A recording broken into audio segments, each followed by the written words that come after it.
புத்தக பிரிய நண்பர்களே, உங்கள் அனைவரையும் எமது அமுதச்சுரபி சேனலுக்கு அன்புடன் வரவேற்கிறேன். திரு ராமாமிர்தம் அவர்களின் சிறுகதைகளை தொடர்ந்து வீம்புக்கு மருதாணி என்ற சிறுகதையை பார்ப்போம். 25 வருடங்களுக்கு முந்தி கதை. அப்போது குடியிருந்த வீட்டில் எங்களைச் சேர்த்து 2 குடித்தனங்கள். நாங்கள் வந்து 1 மாதத்துக்கு பின் அந்த குடித்தனம் ஏறியது. முற்றத்தில் மருதாணி மரம். சார் என்னிலும் 10 வயதேனும் இளையவர். புது நாட்டுப்பெண். மாமியார், நாத்தனாருக்கு ஒரு பெண், சின்னஞ்சிறுசு. நாத்தனாரும் மன்னியும் வெகு ஒற்றுமை. மாமியார் பசு. சார் தங்கை மேல் உயிர். உத்தியோக ரீதியில் காலையில் போனால் விளக்கு வைக்கும் நேரத்துக்குத்தான் திரும்புவார். அதிகமாக பேச மாட்டார்.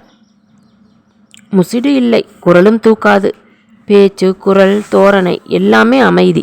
அழுத்தத்தில் அமைதி. ஸ்ட்ராங் சைலண்ட் மேல். அப்படி இருக்க எனக்கு ஆசை. ஆனால் அம்சம் இல்லையே. துளசி ஏதோ பள்ளியில் ஆசிரியையாக இருந்தால் குடும்பத்துக்கு அவளால் என்றது குருவிக்கணக்கில் இருக்கலாம். ஆனால் குடும்பம் என்றால் எல்லாமும் தான் தேவையாயிருக்கிறதே. சுய கௌரவம் வேற. துளசி நல்ல நிறம், ஆனால் அழகு என்று சொல்வதற்கில்லை. அடர்ந்த ஆண் புருவம், சிறு கூடு, துருதுருவென இருப்பாள். அவள் வளைய வருவதை காண்கையில் எனக்கு சூரியனின் கதிர் நினைப்பு வந்தது. காலை கதிரின் உற்சாகத்தோடு கலந்த மாலை சோகம். துளசியின் நெற்றி வெறிச்சாயிருந்தது. ஆனால் கழுத்தில் சரடு தெரிந்தது. சரடு மட்டும்தான். யார் வழிக்கும் யாரும் போகக்கூடாது. என் கொள்கை பார். கவனி, புழுங்கு, ஆனால் கேளாதே. துளசி என்னோடு பேசுவதில்லை. குட். ஆண் பெண் இடையே அந்த ஒதுக்கம்தான் முறை எனும் கருத்தினன் நான். அந்த பரஸ்பர அத்துவில் ஒரு கலையழகு கண்டேன். பொதுவாக அந்த குடும்பம் பழகவும் கவனிக்கவும் சந்தோஷத்தை விளைவித்தது. ஆனால் இதுதானே புல்லில் பாம்பு? எப்போது என்று நிச்சயமாக தெரியவில்லை. ஏரி அமைதி காற்றில் அலண்டார்போல் அங்கே சலனம் உணர்ந்தேன். அது உடனே வெளிக்காட்டவில்லை. அதன் சுழல் வெகு ஆழத்தினின்று உள்ளேயே திரள் கட்டிக்கொண்டு வெளி தெரியவில்லை. கிசுகிசு கிசுகிசு குமையல். சார் முகத்தில் கல் இறுக்கம் கண்டது. அதை கண்டு மாமியாருக்கும் நாட்டு பெண்ணுக்கும் பேஸ்து அடித்தது. துளசிக்கு முகத்தில் காலை கதிரொளி கூடியது. லேசாக பாட்டு முனகள் கூட. கூடிய சீக்கிரம் 2 குடும்பங்களின் மூதாட்டிகளிடையே விஷயம் உடைந்தது. துளசியின் கணவன் வயனமில்லை. புது குடித்தனத்தின் 6 மாதங்களுக்குள் நகைகள் காலி. அப்புறம் பண்டம் பாத்திரங்களின் படிப்படியான மறைவு. எங்கே போயின, எப்படி போயின தெரியலையே மாமி. இத்தனைக்கும் கெட்ட பழக்கங்கள் இருப்பதாக தெரியல, சிகரெட் தவிர. ஆனால் இப்போ யார் பிடிக்கல? மளிகை, பால், அரிசி, வாடகை என்று எங்கும் பாக்கி வைத்துவிட்டு காணாமல் போய்விடுவானாம். இதுபோல் இதுவரை 4 முறைகள் ஆகிவிட்டன. சாபம் மாமி, சாபம். மாமி தலையில் அடித்து கொண்டாள். அண்ணா பொறுமைசாலி. பொறுமை கடலினும் பெரியது. ஆனால் கடைசி முறையில் கரை புரண்டு விட்டது. இனிமேல் அவனுக்கு செருப்பு. துளசியை எச்சரித்து விட்டார். பிறகு தங்கைக்கு ஆசிரியை வேலை தேடி தந்தார். இங்கே குடித்தனம் வந்தபோது குடும்பத்தின் நிலை இது. இப்போ என்ன? 3 வாரங்களுக்கு முன் துளசியின் கணவன் கண்ணில் பட்டானாம். பள்ளியின் தெருமுனையில் காத்திருந்து துளசியை மடக்கி சந்தித்து வாழ அழைக்கிறானாம். மீண்டும் மீண்டும். ஓஹோ, அதான் துளசியின் புது மலர்ச்சியா? எங்கோ பகுதூர் தூர் வானம் மௌனமாக குமுறுகிறது. இங்கே நெஞ்சு இடுகிறது. வான் விளிம்பில் மின்னல் படபடக்கிறது. தேவியின் விஷம், கண் சிமிட்டல். ஆனால் அவளுடைய வேடிக்கை அவளுக்கே புரிகிறதோ? அதோ வெகு எட்டத்தில் அலை திரள்கிறது. அதன் பெரிது இங்கே கரையிலிருந்தே தெரிகிறது.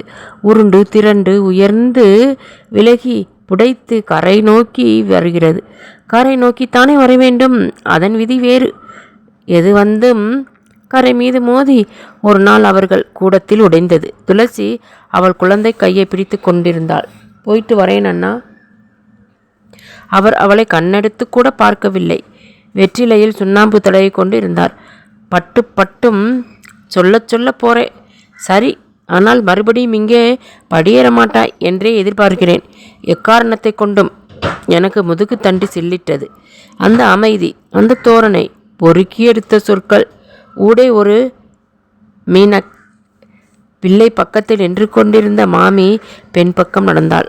அதற்கும் பிள்ளை முகம் நிமிரவில்லை. ஒரு நாள் தற்செயலாய் மாமியை மார்க்கெட்டில் சந்தித்தேன். நீங்கள் எங்கள் வீட்டுக்கு வரக்கூடாதா? துளசியை ஆசீர்வாதம் பண்ணக்கூடாதா? பதில் சொல்ல தெரியாமல் அசட்டு சிரிப்பு சிரித்தேன். சௌக்கியம்தானே என்றேன். எல்லாம் உங்கள் ஆசீர்வாதம். துளசி வாழ ஆசைப்படுவது நியாயமில்லையா? ஆனால் சேது ரொம்பவும் கஷ்டப்பட்டுட்டான். மாமியை 2 பக்கமும் பேசிவிட்டாள். ஆனால் நியாயத்துக்கு 2 முகம்தானா? நியாயம் எனும் ஸ்படிக முப்பட்டகம்.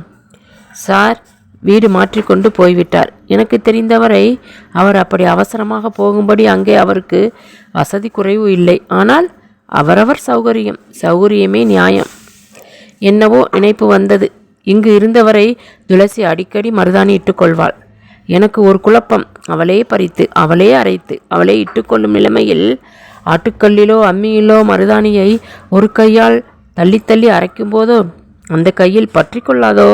இல்லை, அழகுக்காக இட்டுக்கொள்ளவில்லை. ஏதோ ஒரு கனவை தன்னோடு இருத்து கொள்ளும் வீம்பில் இட்டுக்கொண்டாலோ? மருதாணி கனவின் வீம்பு.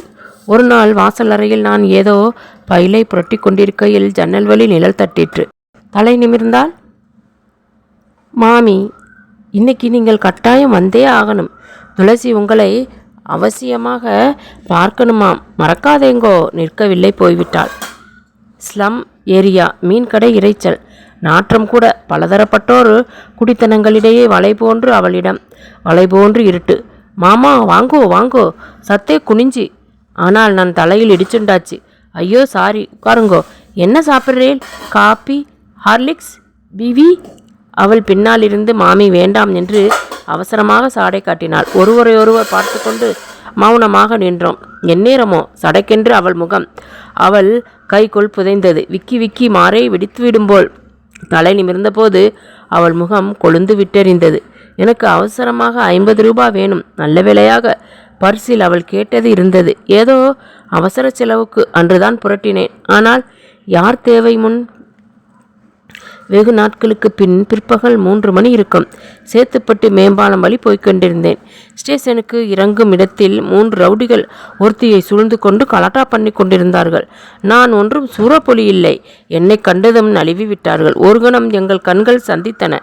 ஆனால் அவள் அடையாளம் காட்டிக்கொள்ளாமல் விற்றென்று படிக்கட்டி வழியாக இறங்கி மறைந்து போனாள். மீண்டும் வெகு நீள இடைக்காலத்துக்கு பின் மாலை வேளை மவுண்ட் ரோடு. ஆபீஸ் விட்டு திரும்பி கொண்டிருந்தேன். முதல் தேதி.